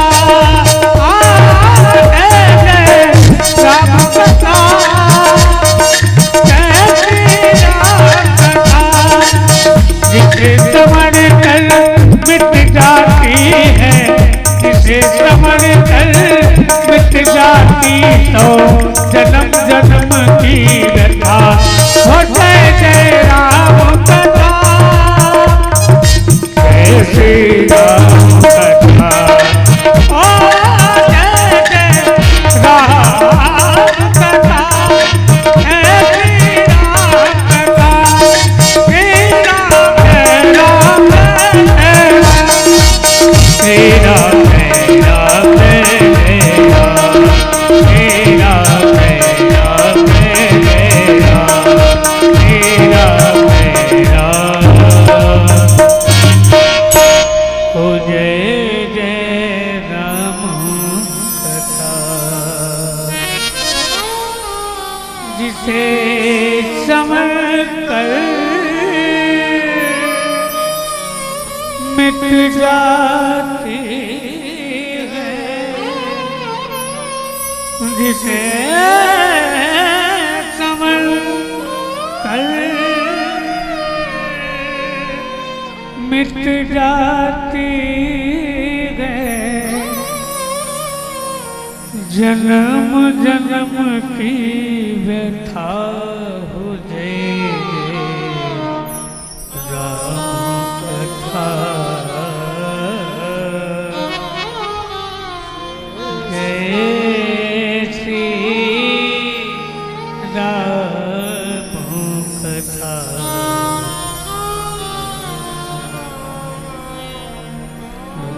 रामचंद्र की जय, पवन सुत हनुमान की जय। राम कथा, जब हम कथा सुनते हैं तो क्या होता है, हमारी जन्म जन्मांतरों की व्यथा, जन्म जन्मांतरों के आवागमन की जो व्यथा है छूट जाती है। जब हम कथा सुनते हैं, कथा क्या करती है, हमारे जीवन भर के व्यथा को खत्म कर देती है, समाप्त कर देती है। पहले घाट पे गोस्वामी तुलसीदास जी ने राम कथा की महिमा गाते हुए कहा, राम कथा कलि कामद गाई। राम कथा क्या है, इस कलिकाल में कामद गाई, कामधेनु गाय है। हम लोग सुनते हैं ना कि कामधेनु गाय गुरुदेव वशिष्ठ के यहाँ थी, और जो जैसी इच्छा होती थी उस तरह का फल देती थी। ये राम कथा उसी तरह से जो भी मन में करिएगा विचार, सारे मनोरथ आपके पूर्ण कर देगी। राम कथा कलि कामद गाई, सुजन सजीवन हो सहाय। बुद्धि विश्राम सकल जन रंजन, राम कथा कलि कलुषु विभंजन। कहा कि राम कथा क्या है, कामद गाय, कामधेनु गाय की तरह है। जो इच्छा करिएगा सब प्राप्त हो जाएगा। अब किसी ने प्रश्न किया कि जो इच्छा कर ले वही प्राप्त हो जाएगा। बाबा ने कहा हाँ हो जाएगा, लेकिन एक शर्त है। लोगों ने कहा वो क्या है? कहा कि इच्छाएं अच्छी होनी चाहिए, मंगलदायी होनी चाहिए। ऐसा नहीं कि किसी का अनिष्ट करने की इच्छा कर लीजिए। ज्यादातर गांव में भी ऐसी होती है, समस्याएं ऐसी आती हैं। पूजा किस लिए करा रहे हैं? तो पड़ोसी से परेशान है, उसका अनिष्ट करने के लिए पूजन करा रहे हैं। बगलामुखी का जप कराना शुरू कर दे रहे हैं। किस लिए बगलामुखी का जप करा रहे हैं? क्योंकि हम पड़ोसी से परेशान हैं। पड़ोसी हमको बहुत परेशान करके रखा है। हे माता पीताम्बरा, अब मुखम वाचम पदम सब जो है हमने कह के दे दिया मंत्र कि अब इनका अनिष्ट करिए। तो ऐसी कामना लेकर के अगर आए हैं, राम कथा से चाहे कि आपको लाभ मिल जाए, तो ये भावना छोड़ दीजिए। बाबा ने कहा, गोस्वामी तुलसीदास जी ने, कि कामद गाय तो है, कामधेनु गाय तो है राम कथा, लेकिन अच्छी इच्छाएं होनी चाहिए, मंगलकारी इच्छाएं होनी चाहिए, कल्याणकारी इच्छाएं होनी चाहिए। यह नहीं कि किसी का अनिष्ट करने की विचार से आओ और आप सोचो कि राम कथा कली कामद गाय, कामधेनु है, अब राम कथा 9 दिवसीय करा दिए कि हे राम जी पड़ोसी का अनिष्ट कर दीजिए, हमारे इस शत्रु का नाश कर दीजिए। आप देखिए, जिस राम कथा को हम सुनते हैं 9 दिनों तक, आप बताइए उस राम कथा में कहीं ऐसा भाव आया क्या? किसी पात्र ने ऐसा किया कि हमारे पड़ोसी का नाश करने के लिए हे प्रभु ऐसा कर दो? किसी ने नहीं किया। आप देखिए, भगवान राम ने सेतु बंधु रामेश्वरम भगवान शंकर की पूजा की, और पूजन में किसको बुलाया?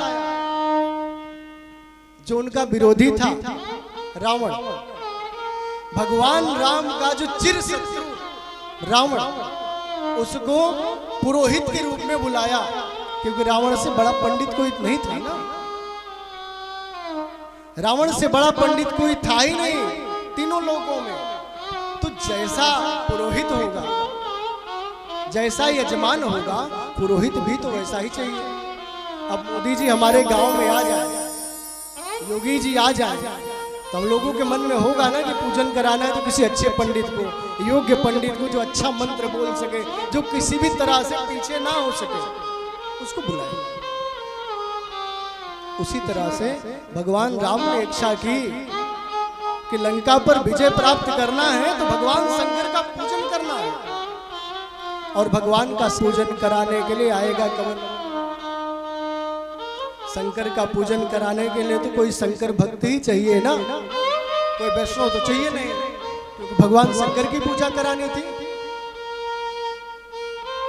तो जामवंत जी ने विचार दिया कि प्रभु रावण से बढ़ के तो कोई पंडित नहीं है, अगर आप अनुमति दें तो उसी को बुलाएं। राम जी ने कहा कि आएगा, आपको लगता है? बोले क्यों नहीं, कोई अपना बिजनेस व्यापार थोड़ी ना छोड़ देता है, कितना भी बड़ा पंडित हो जाए, है तो पंडित ही, पुरोहिताई तो उसके रग रग में बसी है। और आप जैसा यजमान, अगर आप जैसा यजमान उसको मिला है तो निश्चित ही मेरा विश्वास है कि वो आएगा। जामवंत जी गए रावण के पास, रावण से कहा कि लंकेश, आपसे हम कुछ याचना लेकर आए हैं। रावण ने कहा कि बताइए। जामवंत जी ने कहा कि हमारे पास कोई आपसे बढ़कर पुरोहित नहीं है, इसलिए हम आपको चाहते हैं। उन्होंने कहा ठीक है, और रावण जाकर के उस रामेश्वरम में भगवान शंकर के लिंग की, शिवलिंग की स्थापना कराए। तो बैरियों जा ही बड़ाई करे। राम जी वो है जिसकी बड़ाई स्वयं बैरी भी कर रहा है। वहां दोनों अपने अपने धर्म का पालन किए हैं। रावण जा करके पूजन कराया, और जब कोई व्यवस्था नहीं रहती है यजमान के पास, तो पुरोहित अपने साथ सामग्री भी ले जाता है। तो रामायण में तो वर्णित नहीं है, लेकिन जो दक्षिण के रामायण है उनमें ये कथा वर्णित है कि रावण जो है माता सीता को भी साथ ले गया था और उसने कहा कि राम, मुझे मालूम है कि आपकी पत्नी मेरे पास है, आप बिना पत्नी के कैसे कर्मकांड करोगे, तो सीता को मैं आपके दक्षिण भाग में विराजमान करा रहा हूं, आप अपने धर्म का निर्वहन करिए और मैं अपने धर्म का निर्वहन करता हूं। रावण ने पूजन करा, राम जी ने पूजन किया और पूजन करने के पश्चात राम ने अपने धर्म का पालन करते हुए सीता जी को के साथ जाने दिया और रावण अपने धर्म का पालन करते हुए गया। राम जी ने प्रणाम भी किया है, रावण से आशीर्वाद लिया है। तो वहां पर रावण एक विप्र के रूप में, एक ब्राह्मण के रूप में राम जी को आशीर्वाद दिया है। गोस्वामी तुलसीदास जी ने भी मानस में विप्र को धरती का देवता माना। बंदों प्रथम महीसुर चरण, प्रथम वंदना उन्होंने किया किसका? महीसुर चरण, ब्राह्मणों की वंदना। दैवाधीनम जगत सर्वे, शास्त्र कहता है कि ये संसार देवताओं के अधीन है। दैवाधीनम जगत सर्वे और मंत्राधीनम च देवता, ये संसार देवताओं के अधीन है। और देवता किनके अधीन है? मंत्रों के। जब हम मंत्र बोलते हैं, यज्ञ की तैयारी हो रही है, यज्ञ में मंत्र बोलेंगे और मंत्र का उच्चारण करेंगे तो देवता यहाँ सूक्ष्म रूप में आते हैं। तो मंत्राधीनम च देवता, ते मंत्रा ब्राह्मणाधीनम, कहा कि दैवाधीनम जगत सर्वे, संसार क्या है? देवताओं के अधीन है। मंत्राधीनम च देवता, मंत्र के अधीन देवता है। और ते मंत्रा ब्राह्मणाधीनम, तस्मात् ब्राह्मण देवता, देवताओं के अधीन संसार। और संसार जो है ये देवता किनके अधीन है? मंत्रों के। और मंत्र किनके अधीन है? ब्राह्मण के।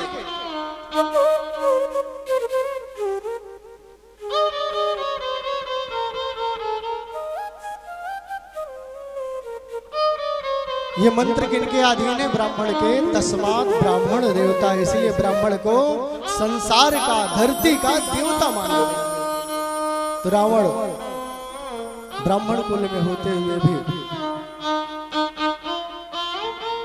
शिव जी की स्थापना के निमित्त सेतुबंध रामेश्वरम में स्थापना जो हुई, वहां जाकर उन्होंने लिंग था विधिवत कर भगवान राम ने भगवान शिव के लिंग की स्थापना करके विधिवत पूजन किया है और पूजन करके फिर लंका पर गए हैं। तो हम लोग श्रवण कर रहे थे राम कथा कलि कामद गाई।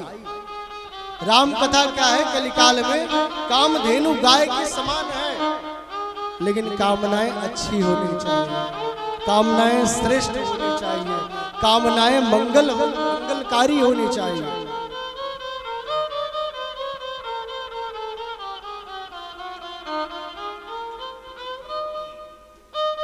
कामनाएं क्या हो? मंगलकारी। आप कहीं भी मानस जी में, रामायण में ये नहीं देखेंगे अनिष्ट के लिए किसी बड़े पात्र, अब छोटे मोटे पात्र को छोड़ दीजिए, लेकिन जो श्रेष्ठ पात्र है उसने कहीं अनिष्ट के लिए किसी देवता का शरण नहीं लिया, बस अपने कार्य का संपादन अपने अपने अनुसार किया है। तो राम कथा जब करते हैं तो हमारी सारी विपदाओं का नाश हो जाता है, हमारे अंदर के जो भी विकार हैं वो दूर हो जाते हैं। जब हम राम कथा का श्रवण करते हैं 9 दिनों तक राम कथा चलती है, ये तो एक दिन का है, संक्षिप्त में हम लोग कर रहे हैं महिमा। पहले दिन राम कथा जब भी होती है, प्रथम दिन पूरा दिवस राम कथा की महिमा में जाता है। और सबसे पहले जब हम कोई भी वस्तु देखते हैं तो हमारी प्रथम जिज्ञासा होती है इससे लाभ क्या होगा। मनुष्य है ना, संसारिक जीव है, संसारिक जीव को तुरंत लाभ की चिंता हो जाती है, बिना लाभ के व्यक्ति एक कदम ना चले आगे, और लाभ बता के लोग गंजे को भी कंगी बेच के चले जाते हैं। बस लाभ बता दीजिए, बस 2-4 बार घुमाओगे थोड़ा थोड़ा बाल उगने लगेंगे। देखिए अच्छे से प्रस्तुति अच्छी होगी तो गंजे को भी कंगी बेच देते हैं। तो राम कथा की महिमा, यहाँ तो संतों की महिमा है, यहाँ तो श्रेष्ठ महापुरुषों के द्वारा महिमा गाई गई है। संक्षिप्त ये साधारण महिमा थोड़ी नहीं, ये मैं अपने वचन में अपनी वाणी में नहीं कह रहा हूं, मानस जी में वर्णित है जिस महिमा का गान मैं कर रहा हूं। प्रथम घाट पर गोस्वामी तुलसीदास जी ने राम कथा की महिमा गाई। कहा कि राम कथा कलि कामद गाई, और फिर दूसरे में कहा कि बुद्धि विश्राम सकल जन रंजन।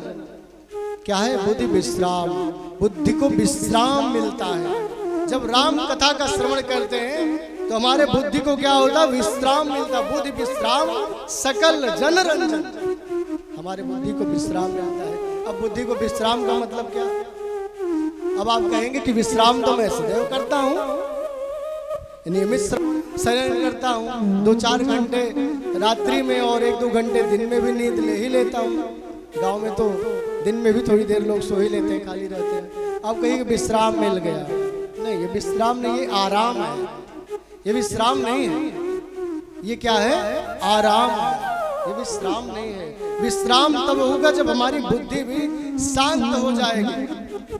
जब हम सोते हैं ना, सोते हुए भी हमारा मन कार्य करता रहता है, हम स्वप्न देखते रहते हैं, स्वप्न लोक में विचरण करते रहते हैं, वो शांत नहीं रहता है। लेकिन जब राम कथा मन लगाकर सुनते हैं तो बुद्धि को विश्राम मिलता है। कुछ क्षणों के लिए ही कम से कम भगवान में ये बुद्धि लग जाती है, रम जाती है। इसलिए गोस्वामी बाबा ने कहा कि राम कथा से क्या होता है, बुद्धि विश्राम सकल जन रंजन। ये बुद्धि को विश्राम दिलाती है राम कथा। अब उसके बाद दूसरी घाट पे हम चलते हैं, श्रवण करते हैं। दूसरी घाट पर याज्ञवल्क्य ऋषि और भरद्वाज ऋषि प्रयाग में बैठे हैं।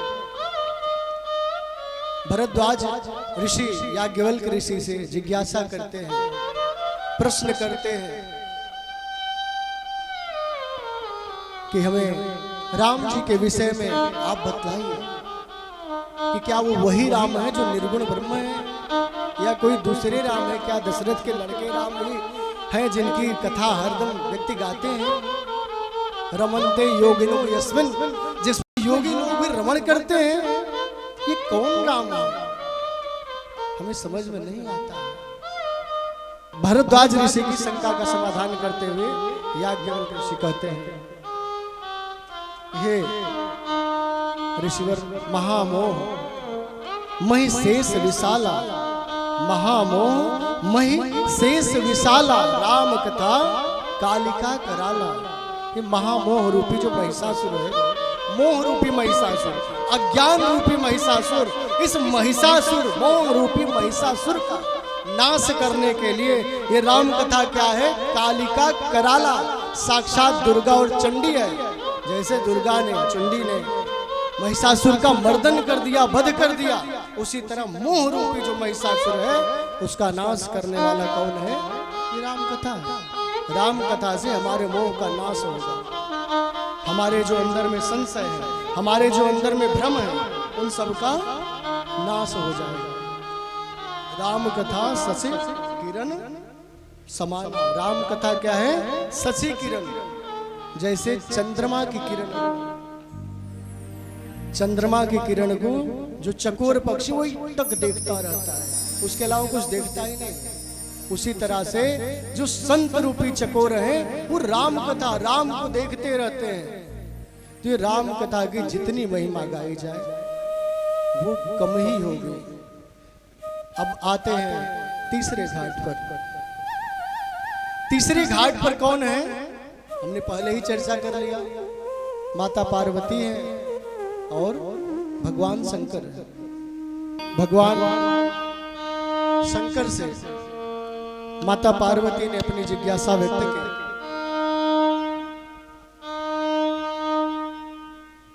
और जिज्ञासा क्या की, जैसा कि हम लोग अपनी रामलीला में भी देखते हैं कि पहला जो सीन होता है, पहला जो कथानक होता है, वो यही होता है कि माता पार्वती और भगवान शंकर कैलाश पर विद्यमान है और माता पार्वती निवेदन करती हैं भगवान शंकर से कि हे प्रभु, हमारी कुछ जिज्ञासा है, वो बताइए। क्या पूछते हैं, आइए श्रवण करते हैं। पूछे मैया शैल कुमारी कथा, कहिए बोले भंडारी जी। पूछे मैया शैल कुमारी कथा, कहिए बोले भंडारी जी। भोले भंडारी जी शिव त्रिपुरारी जी। भोले भंडारी जी शिव त्रिपुरारी जी। पूछे मैया शैल कुमारी कथा, कहिए बोले भंडारी जी। पूछे मैया शैल कुमारी कथा, कहिए बोले भंडारी जी।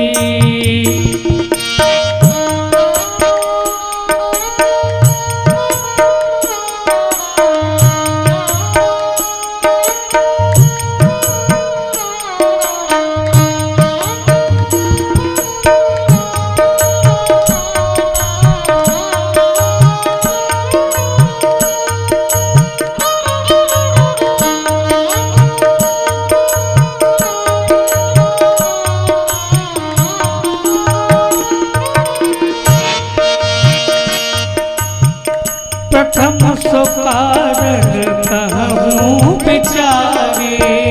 प्रथम सो कारण कहूँ विचारे। निर्गुण ब्रह्म सगुण बपुधारी। निर्गुण ब्रह्म सगुण बपुधारी। प्रभा बले प्रभा बले प्रभा बले अवध बिहारी कथा, कहिए बोले भंडारी जी। पूछे मैया शैल कुमारी कथा, कहिए बोले भंडारी जी। ओ भोले भंडारी जी बात बिगाड़ी जी। भोले भंडारी जी शिव त्रिपुरारी जी। हाँ भोले भंडारी जी बांके बिहारी जी। भोले भंडारी जी शिव त्रिपुरारी जी। पूछे मैया शैल कुमारी कथा, कहिए बोले भंडारी जी। पूछे मैया शैल कुमारी कथा, कहिए बोले भंडारी जी। जय हो।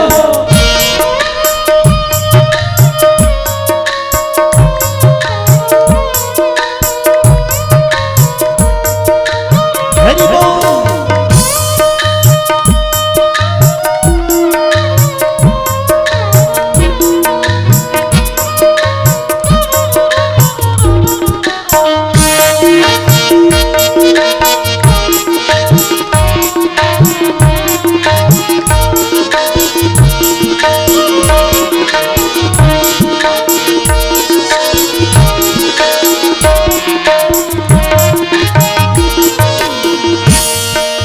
कहिए कथा प्रभु राम अवतार की। कहिए कथा प्रभु राम अवतार की। महाकाल कहिए बाल चरित उदार की। महाकाल कहिए बाल चरित उदार की। कहिए कथा प्रभु श्री श्री राम अवतार की कहिए कथा प्रभु राम अवतार की। महाकाल कहिए बाल चरित उदार की महाकाल कहिए बाल चरित उदार की। कैसे ब्याही जनक दुलारी कथा कहिए बोल भंडारी की। जनक दुलारी कथा कही भोले भंडारी की। तुम्हारी कथा कहिए भोले भंडारी कुमारी कथा कही भोले भंडारी।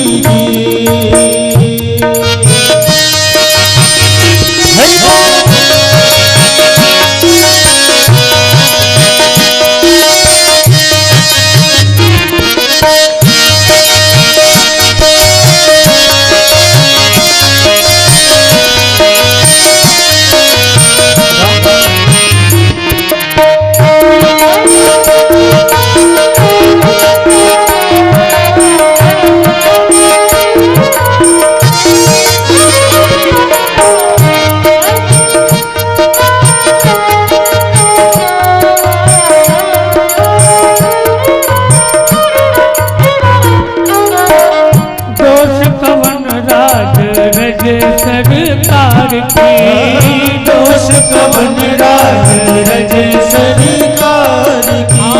कहिए वनवासी चरित अपार की कहिए वनवासी राम चरित अपार की। दोष कवन राज रज सरकार की दोष कवन राज रज राम सरकार की कहिए वनवासी राम चरित अपार की।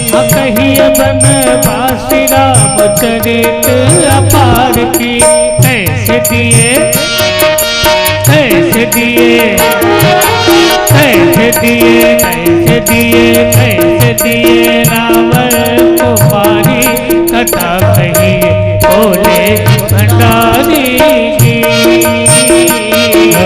कैसे दिए रावण कुमारी कथा कहिए भोले भंडारी की।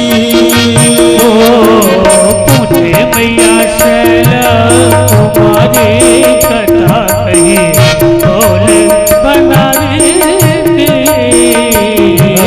पूछे मैया शैला कुमारी कथा कहिए भोले भंडारी जी। हरि बोल।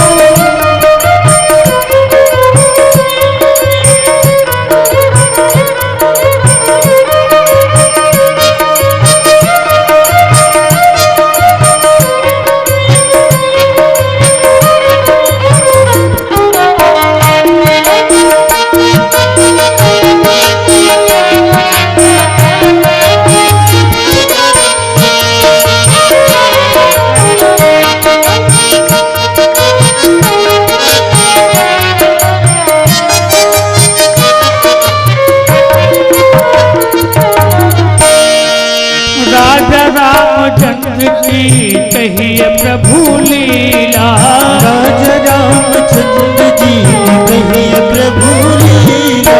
राजा रामचंद्र की कहिए प्रभु लीला। राजा रामचंद्र जी कहिए प्रभु लीला। मेरे नाथ विश्वनाथ शंभो सुखशीला। मेरे नाथ विश्वनाथ शंभु सुखशीला। मेरे नाथ विश्वनाथ शंभु सुखशीला। मेरे नाथ विश्वनाथ शंभु सुखशीला। हो कैसे धाम गए कैसे धाम गए कैसे धाम गए राम खरारी कथा हरि बोले भंडारी जी। पूछे मैया से कुमारी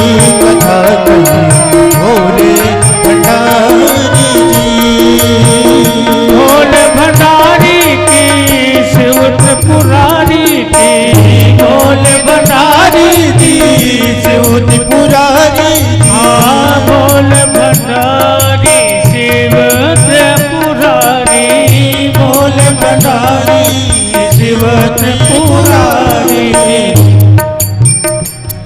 अरे पूछे मैया, पूछे मैया, पूछे मैया शैल कुमारी कथा कहिए बोले भंडारी की। मैया शैल कुमारी कथा कहे भोले भंडारी। पूछे मैया शैल कुमारी कथा कहिए बोले भंडारी की। मैया शैल कुमारी कथा कहे भोले भंडारी। कथा कहिए भोले भंडारी की, कथा कहिए भोले भंडारी जी।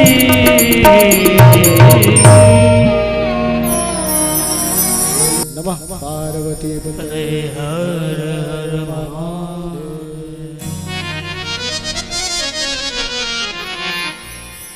पूछे मैया शैल कुमारी कथा कहिए भोले भंडारी जी।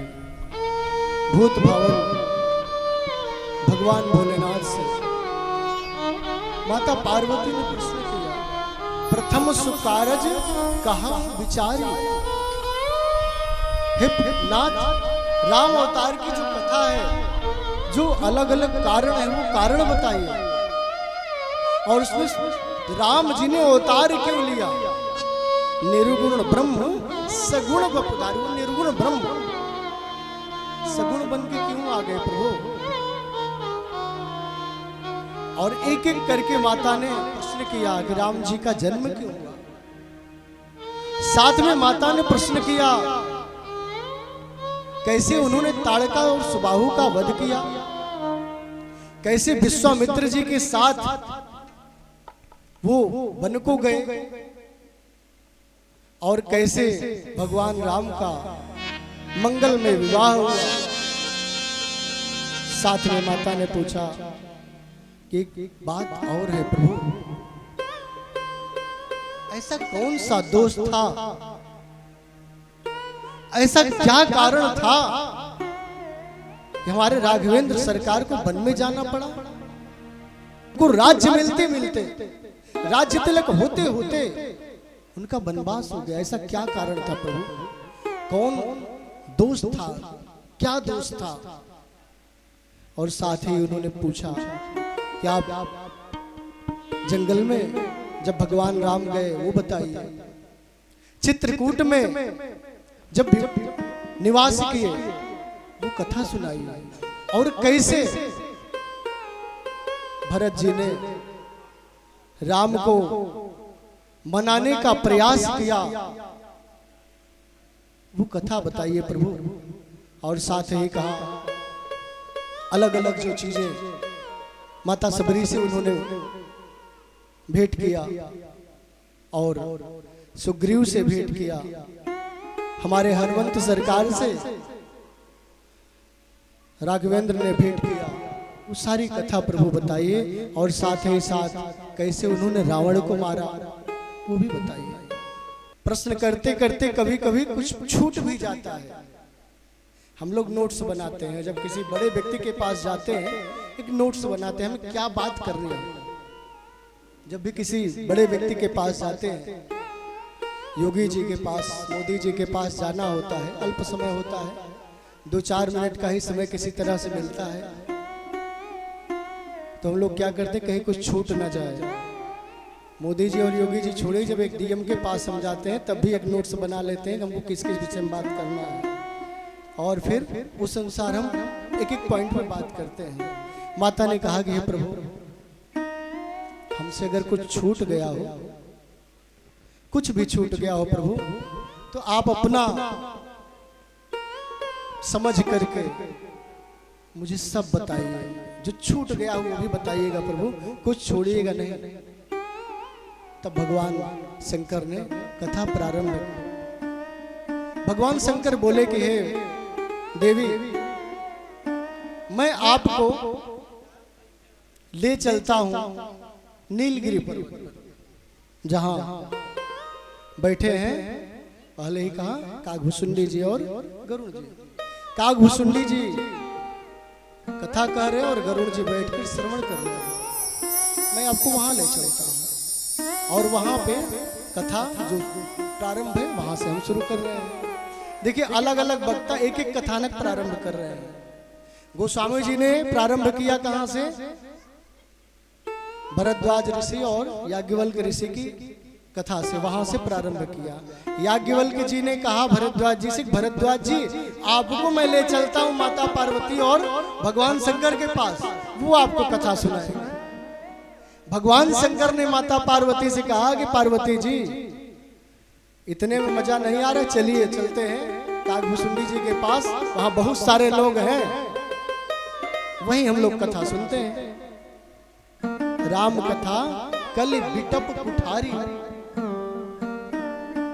राम कथा क्या है? बिटप कुठारी, एक कुल्हाड़ी है इस कलिकाल में। जैसे हम किसी लकड़ी को काटते हैं, लकड़ी को काटने का के लिए प्रयोग क्या करते हैं? कुल्हाड़ी का। कुल्हाड़ी से हम किसी लकड़ी को काटते कट जाते हैं। वैसे ही भगवान ने कहा भोलेनाथ ने कि संसार में राम कथा क्या है? कलि बिटप कुठारी। इस संसार में कलिकाल में कुल्हाड़ी के भांति है और जो हमारे अंदर मोह माया है उनको काटता है। राम कथा सुंदर कर तारी, संशय विहग उड़ावन हारी। राम कथा क्या है? ताली है। मुझे ताली का क्या जरूरत, ताली की क्या जरूरत है?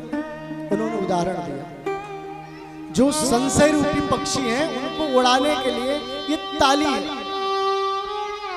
हम लोग गांव में रहते थे जब, तो गांव में अब तो कम दिखता है, पहले हर खेत में इस सीजन में अरहर और जुनहरी बोया जाता था। याद होगा आपको, जुनहरी बजरी बोते थे और सुबह सुबह उसमें जाके पक्षी उसको काट देते थे, बाली को काट के नीचे गिरा देते थे। तो हम लोग भी बचपन में खेत में जाके ताली बजाते थे, उसको उड़ाते थे, हड़ाते थे, ठीक है, कि उसे भाग जाए पक्षी जो है, इसलिए ताली उड़ाने के लिए ताली बजाते थे, चारों तरफ घूम घूम के पक्षी भाग जाए। तो वही कहा भगवान ने कि राम कथा रूपी जो ताली है, इससे क्या होगा? संशय विहग उड़ावन। ये संशय रूपी जो विहग है ये सब भाग जाएंगे।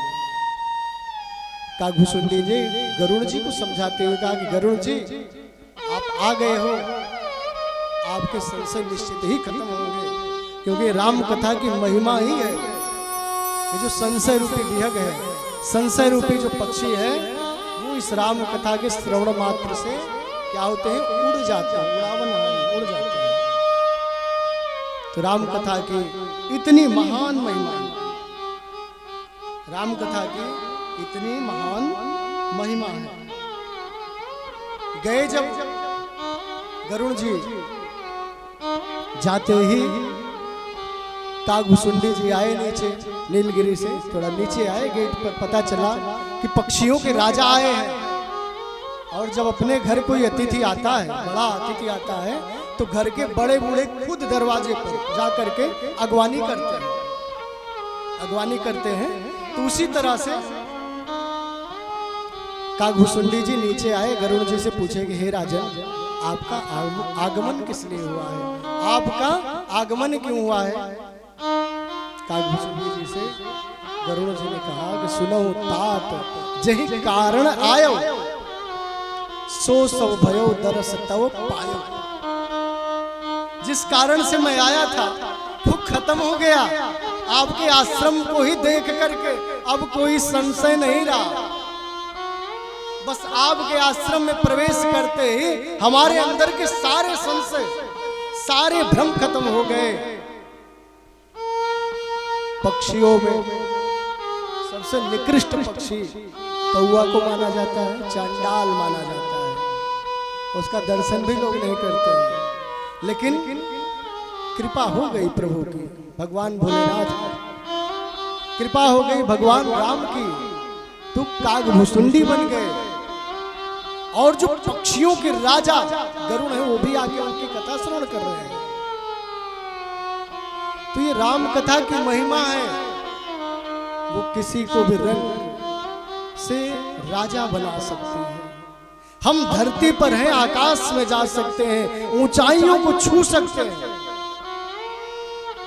जब राम जी की कृपा हो जाती है, इस संसार में ऐसा कुछ भी दुर्लभ नहीं है जो राम जी की कृपा से सुलभ ना हो सके। राम जी ने तो सदैव दिया है, लोगों को दिया है, भक्तों को दिया है, किसी से लिया ही नहीं है, त्याग किया है। हम उनको त्याग की मूर्ति मानते हैं। राम जी त्याग की प्रतिमूर्ति है। उन्होंने सदैव त्याग किया, और सिर्फ राम जी ने नहीं त्याग किया, राम जी को राम जी बनाने वाला कौन था? राम जी को राम के पद पर स्थापित करने वाला कौन था? उनका भाई भरत। अगर राम जी को जंगल दे दिया गया, राज्य दे दिया गया जंगल का, शहर से चले गए, माता ने भरत के लिए राज्य मांग ही लिया था, और भरत जी आते, राज्य गद्दी पर बैठ जाते, फिर हो गई राम कथा। फिर राम जी का कोई मतलब रहता? राम जी की कथा हम गाते, राम जी को कोई जानता ही नहीं। राम जी को राम जी बनाने वाला कोई दूसरा नहीं था, उनका भाई था, उनका भाई भरत था। बिना भरत के राम जी नहीं बनते। भरत की त्याग, भरत की तपस्या, भरत की साधना अपने आप में अनूठी है। समय बहुत नहीं है, नहीं हम भरत चरित्र पर बहुत चर्चा करते, संक्षिप्त में थोड़ा सा हम विचार करते, क्योंकि राम कथा जब सुनिए, भरत जी का चरित्र ना सुनिए तो लगता है कि कुछ सुने ही नहीं। क्यों? क्योंकि अगर उदाहरण देना होता था राम जी को ना, तो किसका देते थे? तुम मम प्रिय भरत ही सम भाई। सिर्फ और सिर्फ उदाहरण किसका दिए? भरत का। हनुमान जी ने राम काज जब किया, कहे हनुमान जी तुम मेरे सबसे प्रिय बन गए हो, और उदाहरण दिया भरत जी का, लक्ष्मण जी का नहीं दिए। लक्ष्मण जी साथ में ही रह रहे थे। जब कोई बड़ा व्यक्ति कुछ कहता है तो सोच कर कहता, अच्छा बुरा कुछ हो सोचता नहीं है। लक्ष्मण जी साथ में ही थे, लेकिन उनको ये नहीं लगा कि लक्ष्मण जी को बुरा लगे कोई बात नहीं है, लेकिन जो सत्य है वही बोले। वही कहा कि तुम मम प्रिय भरत ही सम भाई, भरत के समान हो, भरत के समान आप हो।